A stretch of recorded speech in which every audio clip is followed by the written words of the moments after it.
সোমবার রাত 11:30 সিসিটিভি ফুটেজে দেখা যায় রাজধানীর ধানমন্ডির 11 নম্বর রোডের মোড়ে হঠাৎ এক রিকশা আরোহীকে ঘিরে ফেলে দুটি মোটরসাইকেলে করে আসা 4 জন যুবক। মুহূর্তেই রিকশায় থাকা ব্যক্তিকে কুপিয়ে জখম করে ছিনতাইকারীরা নিয়ে যায় তার সঙ্গে থাকা মোবাইল ও মানিব্যাগ সহ সবকিছু। চিল্লাপিল্লা শুনে পরে আমি আইসি দৌড়ে আইসা দিকে পরে দেখেছি এই ঘটনা। পরে চিল্লাচিল্লি করার পরে ওরা মোটরসাইকেল নিয়ে ওরা চলে গেল। উনি রিক্সাতে বসে ব্যথা পাচ্ছে, 2 হাতে দিয়ে ধরে রাখছে যে আমাকে হসপিটাল নিয়ে যাও তাড়াতাড়ি। হাসপাতালে এখন মৃত্যুর সঙ্গে পাঞ্জা লড়ছেন ছিনতাই ও হামলার শিকার হওয়া ওই রিকশা আরোহী।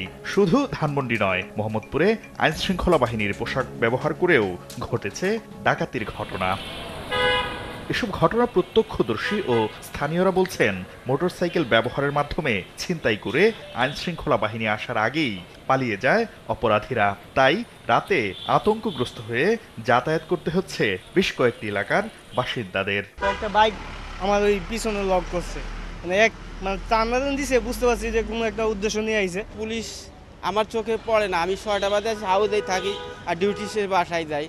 মাঝে সাথে দেখি, আবার মাঝে সাথে দেখি না। আগস্ট, সেপ্টেম্বর ও অক্টোবর এই 3 মাস জুড়ে এমন ঘটনায় মামলা হয়েছে মাত্র 44টি। অপরাধ বিশ্লেষকরা বলছেন, জটিলতা এড়াতে আইনের ধারস্থ হচ্ছেন না ভুক্তভোগীরা। কঠোর এবং জোরালোভাবে আইন প্রয়োগ করার যে প্রশ্নে আইন শৃঙ্খলা বাহিনীর কিছুটা সময় লাগছে। সময় লেগে যাওয়াটাকেই অপরাধীরা মনে করছে এখনই তাদের অপরাধ করার সবচেয়ে ভালো সময় যাচ্ছে। তো সেই সময় হিসাবে সময়টাকে তারা কাজে লাগাচ্ছে। ছিনতাইকারী সহ অপরাধীদের নির্মূলে বিশেষ অভিযান পরিচালনা সহ জিরো টলারেন্স নীতির কথা বলছে টিএমপি। যারা অপরাধী তাদের আইনের আওতায় নিয়ে আসার জন্য আমাদের প্রচেষ্টা অব্যাহত আছে এবং আশা করি মানুষের যে উদ্বেগটা ছিল প্রাথমিকভাবে সেই উদ্বেগটা অনেকাংশেই এখন হ্রাস পেয়েছে। আইন শৃঙ্খলা বাহিনীর তৎপরতার পাশাপাশি নাগরিক সচেতনতা বাড়ানোর পরামর্শ দিয়েছেন সংশ্লিষ্টরা।